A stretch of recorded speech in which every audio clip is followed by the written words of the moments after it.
Welcome to the Cyber Security and Cloud Podcast, the podcast where we learn from cybersecurity experts how to stay safe, private, and secure on the cloud and in code. CSCP is hosted by Francesco Cipollone, your cybersecurity friend with a passion for all things cyber and sharing stories of other professionals with you.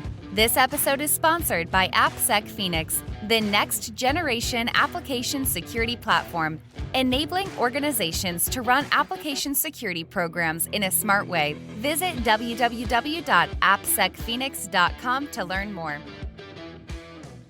Welcome to the third season of the Cybersecurity and Cloud Podcast. This season will focus on application and cloud security.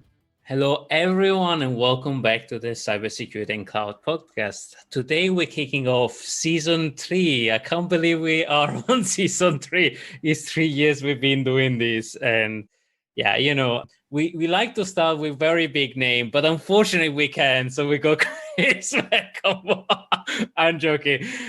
We got a returning guest, and I was chasing Chris for a little bit of a long time, and he finally agreed to make us the honor to come on the show. So I really appreciate. Chris is the CISO of Tanium, a good friend, a cross collaborator on the Cloud Security Alliance, a super technical CISO. So we're going to explore some of these topics. But before we kick off, let's Chris give us a little bit of background of what he's been up to. Chris, welcome to the show. Oh, Frank, you've stolen all my jokes already, man. That's how I was going to start the Season 3.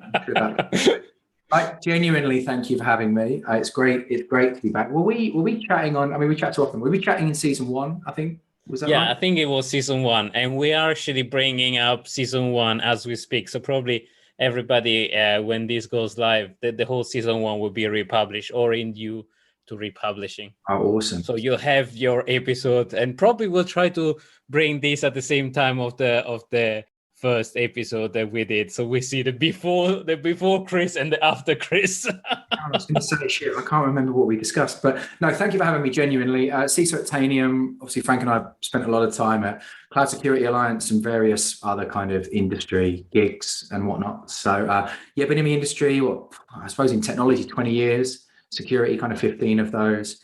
CISO at Tanium, I was at Zscaler, so we were in Europe Army Zscaler prior to that, and then a background in end user organizations. So that's kind of where I cut my teeth, kind of security architecture, leading security orgs, kind of banks, retail and stuff. And you and I generally have some quite interesting conversations. I like that you called me a technical CISO, so slightly nervous where we're going to go, but yeah, let's do it. Beware and be prepared. I was going to say, there's an exam at the end of this or something, yeah.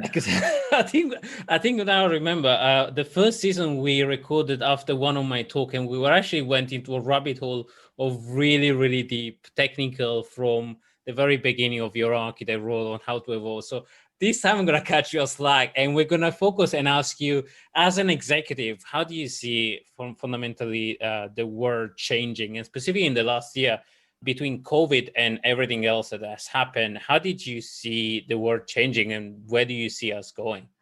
Yeah, wow, what a great question to start. I mean, from a Tanium perspective, from kind of my org, like I'm a CISO who runs a security org that is almost exclusively US based, right? So kind of my day-to-day engagement prior to the pandemic was pretty much exclusively sort of Zoom and Slack or other messaging and collaboration platforms are available. So for us as an org where that was kind of the before COVID, and also as an organization who were kind of SaaS first, like a lot of our security capabilities, we're of the opinion we have great security engineers, we have great developers, but watering and feeding infrastructure is not something that we want to do unless we have to. So right. We were largely direct to internet. So the pandemic brought more, I would say, kind of personnel or kind of environmental problems that people were used to doing threat modeling in person, or they were used to having those water cooler conversations around, particular projects or, conversations around security incidents in war rooms. So for me, that was the biggest challenge was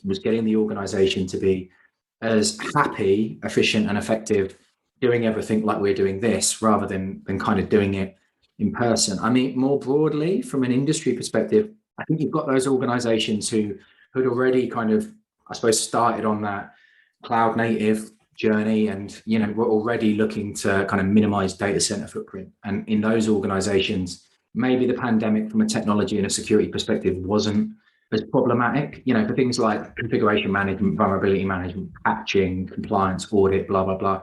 But yeah, I suppose that's kind of my viewpoint. It's certainly been a catalyst for those orgs who have been kind of legacy on-prem architectures to think about how they cope with 80 to like 100% of their workforce being remote. There's tons of stats on phishing, aren't there? We're already getting super technical, but like I'm not sure. There's always a pretext, isn't there? There's always like something that's of the day that people use as kind of like their pretext for phishing. But of course, the pandemic has been responsible for some of that. But yeah, that's like the longest answer to a very simple question. But is that that's why I introduced you as a technical CISO, because we love to give very long-winded answer to very simple questions. Yeah, apologies. No, I think you nail on point, and I think I saw today from Gartner that cybersecurity spending, especially on cloud security, has grown in the last year. It was probably the 40% of the total available cybersecurity spending that was spent last year. So definitely organizations are getting out of the traditional data center, and maybe the pandemic has accelerated massively that. If that's going to remain the case, who knows? But I was actually fairly surprised on the stability of the data center without the odd fire here and there of things exploding and getting on fire, not naming names, but WS. And I'm not biased at all, but I was living that incident from the inside, so it was not fun. Definitely speaking, not fun. So from a cloud perspective, it's actually quite scary of the amount of overload. Or I saw some friend from Microsoft and Azure running out of capacity. The cloud ran out of capacity in Europe, so that was very, very interesting space. Completely, the infinitely scalable, always available cloud that's run out of capacity. Ultimately, it's just bloody data center somewhere with somebody maintaining it. But it's amazing how much we have shifted in mentality. We stopped finally talking about 0 day and maybe cloud security finally. But it was interesting. Have you seen the trend changing from 0 day to cloud security and now ransomware? What is the topic? What is the trending topic these days in the exec board, or what keeps other executive at bay? And how do you demystify this and say, guys, it's still the same threat. It's just somebody else is banging the drum. I was just going to say, it's just someone else's data center. It reminded me of a T-shirt slogan or a meme I saw the other day that was a father and the son. And it said, and the son was saying to Daddy, what are in the clouds? And they say Linux servers mostly. do you know what I mean? That. It's the same shit, isn't it? I suppose what I'm seeing, and this kind of is aligned to sort of hiring strategies and what we're doing at Tanium, but the requirements for cyber and information security in the cloud are kind of the same, right? Like protect the assets, the confidentiality, integrity, availability of those assets. But how you do that and you mentioned Azure and AWS, but a public cloud first environment, I think is profoundly different. Like I don't know if you're the same, Frank, but I went through that track of kind of MCSE and did my CompTIA A+ and Network Plus stuff that was largely built on N-tier architecture stuff.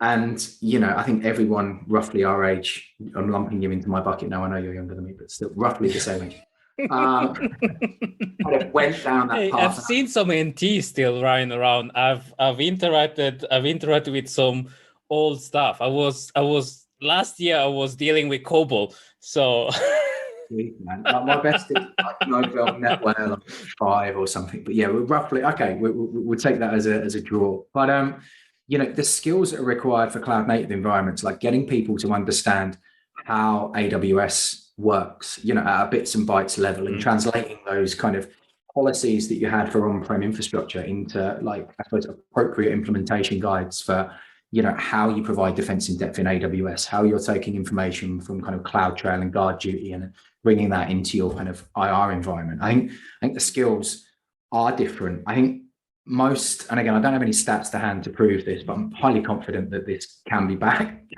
with some form of empirical evidence, is that, misconfiguration is kind of the overarching kind of vulnerability, I think, in kind of cloud environments. Like, things are made to be point and click. They're made to be incredibly easy for the end user to get new services on board. That's kind of like that's the go-to-market, isn't it? That's the stickiness of the providers. So ensuring that you have continuous monitoring and configuration management, that's a massive focus of mine. I mean, yeah, preventative controls are great, and ensuring that like you have your VPCs locked down or whatever the equivalent is in Azure. But being able to detect change in a cloud environment, being able to alert on that, and in a lot of cases through like SOAR technologies, auto remediate those changes. That's a lot of focus for CISOs. It's a massive focus of mine. And another thing for us as a company, like we've kind of shifted from that sort of traditional product company, right? Like I don't want to call it monolithic, but we deliver maybe 2 major releases a year. Don't quote me on that, maybe 4, I don't know, 2 or 4.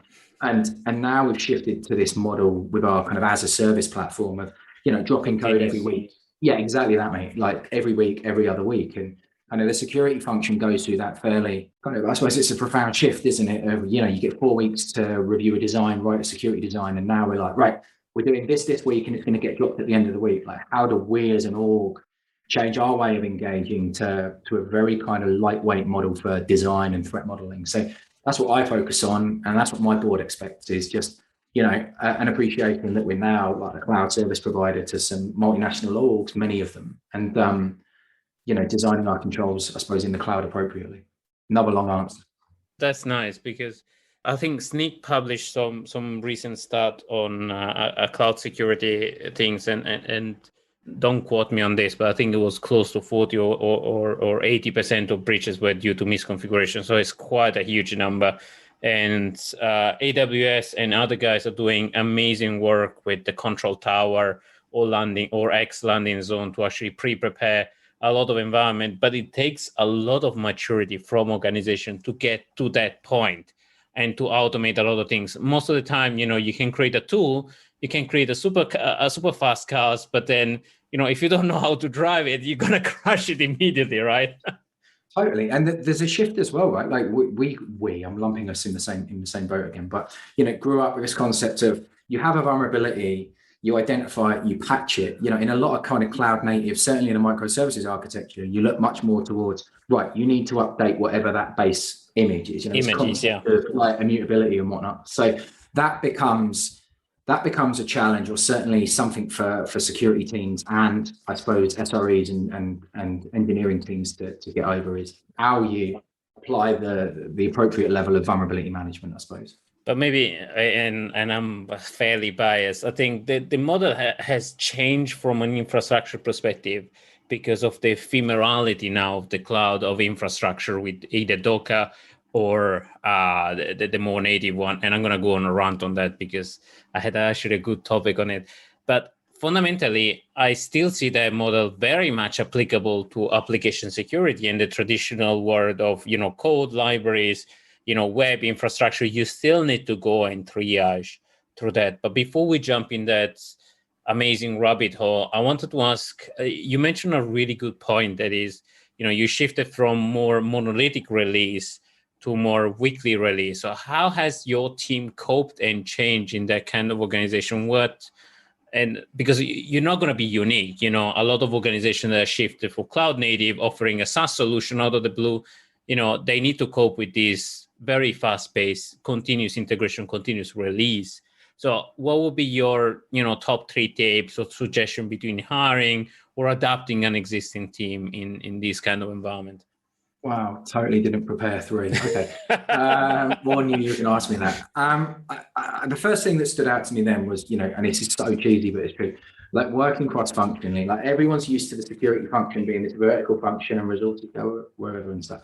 So when we look at kind of our security engineering or our cloud engineering organization, we have resources, and while they ultimately report into the CISO org, they are kind of directly within the daily conversations that happen within our engineering and our cloud engineering organizations. And that's something that I've done in a number of organizations, because by the time you've actually raised a request to engage a security architect or engineer, they're engaged on the project, they get familiarity with a particular epic that you're working on, or even a particular sprint, like the product ships. Like, you know what I mean? Like something that's gone on and you've just got a ton of technical debt that someone has said, hey, we've done this thing. Are you okay with it? So getting them to be involved in those daily security stand-ups, getting someone to be, sitting there with the developers, with the engineers, with the SREs, and kind of working that way. But as a security team as well, we have had to become a lot more agile. I think the industry, not just anything special, like the industry has had to become an awful lot more agile. And if, developers or SREs or whoever you have in your building infrastructure, generally SREs, if they're writing things quote unquote as code, so let's say in Terraform, they're putting things into a Jenkins pipeline and then they're shipping them out in either a continuous delivery or deployment model. Like, we have to ensure that wherever possible, wherever possible, the security org is trying to do the same thing, right? So if you can embed like static analysis tools in the pipeline, if you can do some form of kind of secrets identification and DAST and various other things before things are shipped, that's great. Like, it's not always possible. Like, I hear tons of people at conferences say, hey, just shift security left and codify everything and the world's fine. But there is a balancing act, right? Because, if a static analysis tool takes 20 minutes to run, you don't want it on your kind of production branch of kind of like your Jenkins pipeline, because everyone in engineering will kill you and say security is slowing down the business, right? So there is a balance, but where we can move things to the left, we try to. But yeah, I'm certainly not a CISO who says everything is automated. But if it's something that can be automated, scripted up, then try to.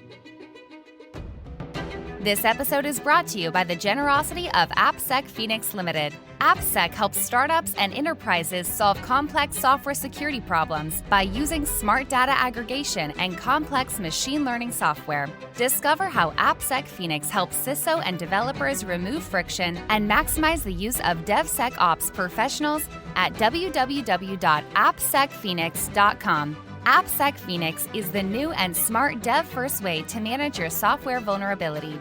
Follow the tag #AppSecSmart.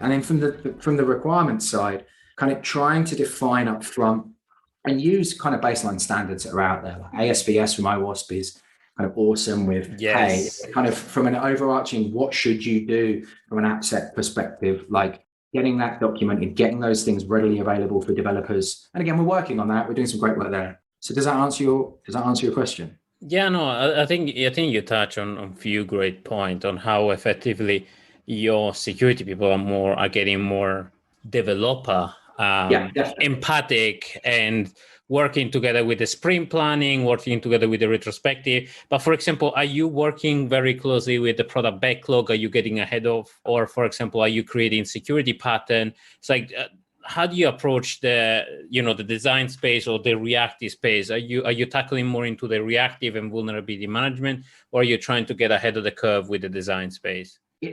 I'm sure you knew I'd say this. It's a bit of both. So if you kind of break down our security, I love to tease you, but yeah, no, I know. But like, if you take kind of like traditional security engineering and operations, which has kind of vulnerability management, configuration management, building security services, like we adopt.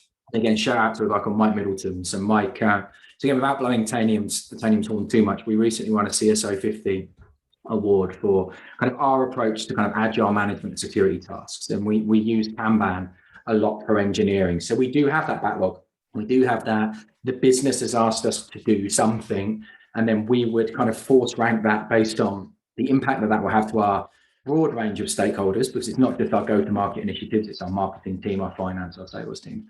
We would look at, the severity or the urgency of the particular request. Like, it might be in a sensitive environment, but it might be able to wait a period of time before it's executed. And we try to manage all eng and a lot of ops things through that path. And I don't have it today, but I'll find a link for you for Mike's piece that he wrote on that. But from a ProdSec perspective, we do try and meet our engineering and our development teams in worlds that they're comfortable with. So like, if they're raising all defects in Jira, for me, it's most prudent for us to be identifying potential risks and, security kind of enhancement requests within that environment. And the only real requirement that I have is if you've got Kanban tooling on the left-hand side and you've got kind of Jira on the right-hand side, or other tools are available, so long as the overarching kind of security visibility at board level is coherent, that's the most important thing, I think. No, I love it. I love the visibility aspect. And how do you think that, in a more traditional CISO world, how do you think that we can bring more visibility to the board? And I have a particularly challenging question following on this, that is, how do you shift the mentality of, breaking traditionally the pipeline if there is a defect into more having those kind of education and conversation and moving towards a risk management kind of perspective rather than, fix the things in this specific SLA or you are a bad boy? Well, your malevolent smile has worried me somewhat. I don't know what the follow-up question is going to be. But... that was the follow-up question. That was two chain question. I thought there was going to be a worse one than that. I said somewhere, I think we've probably jammed on this before, that the worst thing you can do, and I failed at this before, like miserably. I love the failure story. Please. No. It's a general. We've only got like 10 minutes, right? A general failure story of thinking that the metrics that resonate with me and my team are going to resonate with anyone outside of security and even more broadly IT and kind of the dev community, right? So something that I try and do, I'm sure we would have talked about this before, but something I try and do is kind of take the objectives of the company. So at Tanium, we have, I don't know, it doesn't matter, like maybe let's say 5 for the purposes of this conversation. And strategic business initiatives, if it's, I don't know, perception in the industry, if it's expanding into new markets, whatever the thing is, depending on your industry, it'll be different. In like retail, it will be how quickly can we deliver something once someone orders it, various different things like that. Nothing to do with security metrics. And then from there, trying to look at kind of key risk indicators. So again, at like a really kind of high level, what are the things that could materially impact this business from achieving these 5 or 10 things that we think are super important?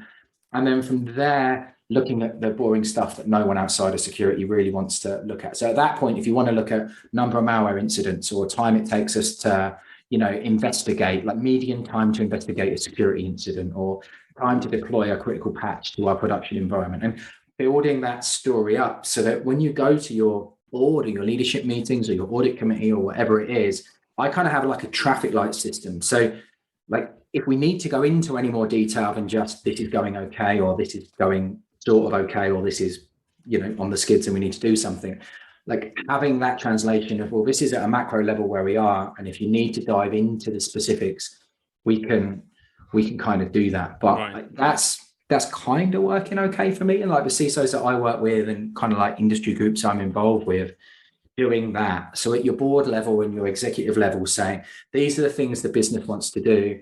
These are the things that generally are based on kind of things that have happened in the industry before in threat intelligence, and also understanding your risk tolerance and appetite levels, which maybe we do another session on, but like building that up so that the business doesn't need to care that, hey, this month we've seen 472 like malware detections in our sandbox. So like, well, big work, I don't care. Like, do you know what I mean? Like that's kind of what I try and avoid. I like the pushing back on trying to be rational and trying to be kind of mindful of, we saw these things in the news, but this is not applicable to us. I like how you re-level set, because I think from an executive perspective and from a lot of executive, you have a board meeting and all of a sudden somebody got hacked with the specific things, and are we prepared for this? And then everybody panics. And how do you keep, the attention span of the team and the focus of the team on what really matters for the business? So, and I think you're doing a great job by actually level setting and saying what we actually seeing is this for our business or for our partners. Yeah, well, thank you, firstly. But to do that, you kind of have to define what's in scope for you as an organization, right? So like put Tanium to one side here, just generally in the industry, like I hear tons of kind of chatter. I nearly said rhetoric, it's not rhetoric. I hear tons of chatter online where people say, oh, well, it's a state affiliated or state sponsored actors, so they're always going to penetrate our environment. So kind of what's the point, sort of thing. But actually building up like I suppose a front loaded list of kind of actors, quote unquote, like, do you know what I mean? Like generally who is interested in us as an organization? What are the things that potentially they'd be interested in our environment? Do we feel they're appropriately safeguarded? And what do we do if for whatever reason they're either stolen or not available? Like if you proactively do that, and I know that takes tons of time, then when you have an incident like a SolarWinds, or you have other incidents are available, you can kind of give, I suppose, credible, coherent narrative of what you as an organization do to potentially mitigate the impact of those things, or hopefully prevent them from happening. Like you can't prevent everything, obviously, but that's That's you generally come up with the industry stats to back up my generalization. But yeah, that's what I feel like. You had sync last time, so yeah, I don't know what your one is on that, but. No, but I love the fact that you level set, and you kind of saying that an executive needs to understand the business that it's working with fundamentally, and understanding the risk level and threat level that an organization might face. I am, but also slightly contrarian, I suppose. I would also say that while you have to have that business acumen for those conversations with the non-security team, you called me technical earlier. I know you're incredibly technical as well. Like, I do feel you still need those technical chops to have the appropriate conversations with the other set of stakeholders that you're going to have. And I know that not everyone agrees with me on that one, but what was the example I gave somewhere recently? And I shouldn't have said this, but I'm going to say it again. So what? Hey, a long controversial statement. Well, you don't get a CFO who says, "Oh, I don't really understand numbers." Like I don't know any. Do you know what I mean? I don't know any CFO, but yeah, it seems acceptable in some businesses to say, "Oh, I'm a CISO," but like I don't really understand cybersecurity Technology.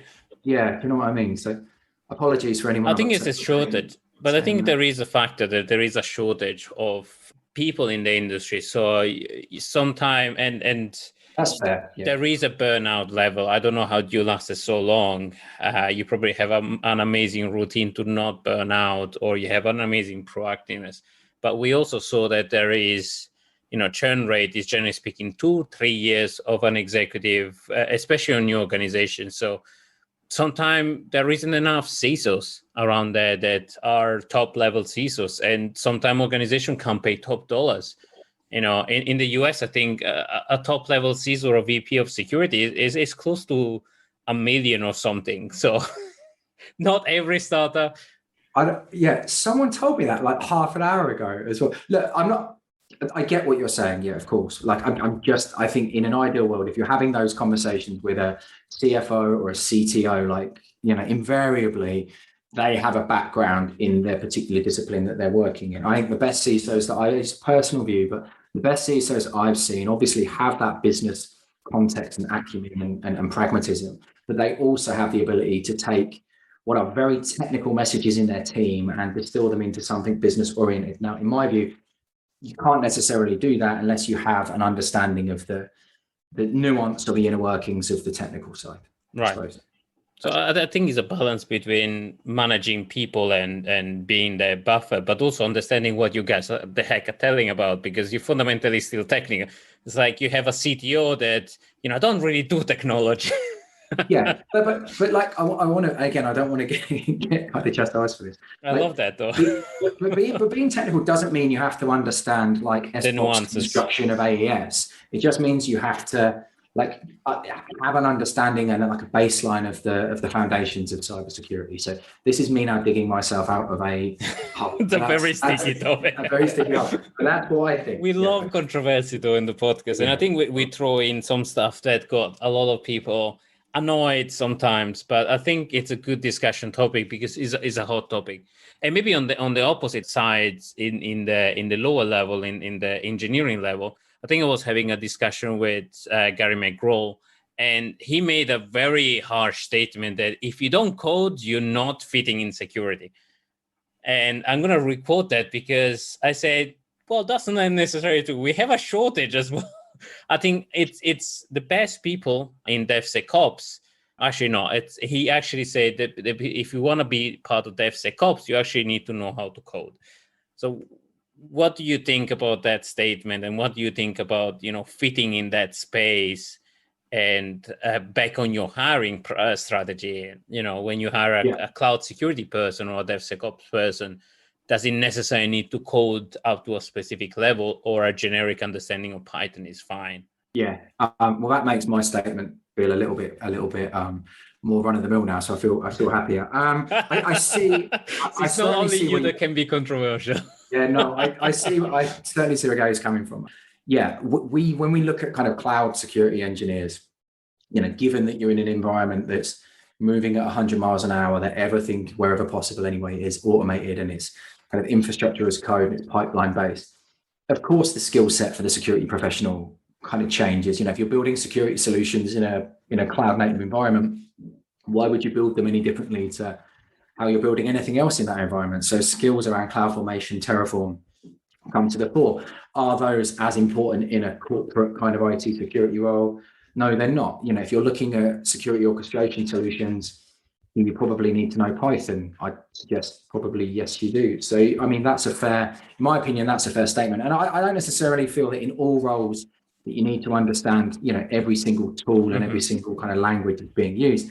But you certainly need to understand agile methodologies. You certainly need to understand kind of, I suppose, the kind of culture of DevOps and DevSecOps, because it is different. Like if you've worked at a financial institution who hasn't gone on that journey yet, and you're used to 115-page security solution designs, you can kind of forget it. Do you know what I mean? You'll probably get a 2-page markdown. Where's code? What's code? Yeah, completely. Like you'll get a 2-page MD document, and it might have some like UML diagrams of some stuff that you're doing, and you work with that, right? And that's how you then layer on. If you can't layer on your security controls in an equally agile fashion, I think you'll just get, I suppose, just pretty disenfranchised with the whole approach, really. So I'm agreeing on that point that yes, you have a different set of skills, I think. I like that. And I think we need multiple people in cyber. But before we close off, and I don't want to drag you into more controversial statement, but if you want to leave with fundamentally a positive message on the industry and what you're seeing, if we're getting better or worse, but we tend to close with a very positive statement. So even if we're getting on worse, just spin it in a good way. It's your challenge. Okay, no, I could do it. I don't think I've been controversial. I would just say try lots of things. And I'm sure we've spoken about this as well before, but we have this industry that's like the reverse of the medical profession, where medical profession, you try like, but before you specialize as an anesthetist, you try being a GP, you do various things, and you get to know what you like in your industry. Like in security, I don't necessarily think we do that. You come out of college, or you've done a computer-based training in pen testing, and then you're a pen tester for like ever, or you've worked in AppSec, and now you're just going to do AppSec. I think one piece of advice I would say is kind of get curious. I think since kind of I learned the kind of brass tacks of security, things have changed somewhat. Everything's available online. Like ask lots of questions in your business, like get involved in as many different things as you can, I suppose, in the different disciplines that are security. And I'm trying to not say controversial things now, but I think given please do. I like controversial. But given there's so much technology and things are changing at breakneck speed, I think you have to have a passion for technology, whatever role you have in security. Like I think, you have to have that underlying curiosity for how things are changing in all seriousness. So stay close to things, but equally be humble, I suppose, and admit that when things move at 1,000 miles an hour, you can't be a specialist in everything that you're doing. So while this is back to my point about being technical, like, yes, you need to be technical, but you also need to have kind of leaders in your various different functions in security who know things at a deeper level than you. And while it's flattering, thank you for you to say I'm incredibly technical, that, I'm conversationally very technical, but of course I have people in various different functions who do this stuff day in, day out, Frank, definitely. So make friend in the organization and keep on making friends. Make friends and try and never say no. Like, yes, but is much better. But you can only really do that once you've instilled some form of appropriate risk ownership in your org, which is probably you and I on series 4 doing another yes, but I'll throw you controversial things and you try to spin it in a positive way, and saying yes, that can be done if the right budget and people are allocated to it. I like the idea. Prime Minister's question time. Yeah, that sounds like that. That'll be good. I think politicians do that very, very well. So we should start recruiting security specialists and CISO from the political parties. Based on the last 42 minutes, they do a much better job than me, mate. Yeah, definitely. Chris, I'm sorry I grilled you a little bit. You're good. No, I love it, seriously. I think it was a brilliant conversation, both from a technical perspective and from an executive perspective, and I really thank you for coming back. And we'll do the series 4 and we'll deep dive on the PM question. Yes, but no, awesome, Frank. Thank you for having me again. It's always a pleasure, mate. If anybody wanna listen from you, wanna see you, where they can see more of what you write, because you wrote a book, you blog a lot. I've seen you much more active on recent time. So where they can find more of you? I suppose LinkedIn. What's my Twitter handle? I should know that. Chris H Infosec is my Twitter handle. There's various bits and bobs on LinkedIn. Thank you for plugging the book. Appreciate that. So yeah, wrote a book on cyber risk management, which again, it's great when people come out and say, I've used that in my organization, or it's helped me with my studies and stuff. So yeah, if anyone has any questions on the book or anything that I do or anything that I've written or call bullshit on things, that's fine. Reach out and love to hear from you. Brilliant. Thank you very much, Chris. And everybody, thank you for listening in. I hope this was informational, beneficial, and, a little bit of spark of controversial here and there. But Chris, thank you very much. Everybody, thank you and stay safe. Pleasure. Cheers, mate. Goodbye. We hope you enjoyed today's episode. Please leave us a review on Apple Podcast and post it on social media tagging Cybersecurity Cloud Podcast for a chance to win a $100 Amazon gift card. Discover other episodes at www.cybersecuritypodcast.com.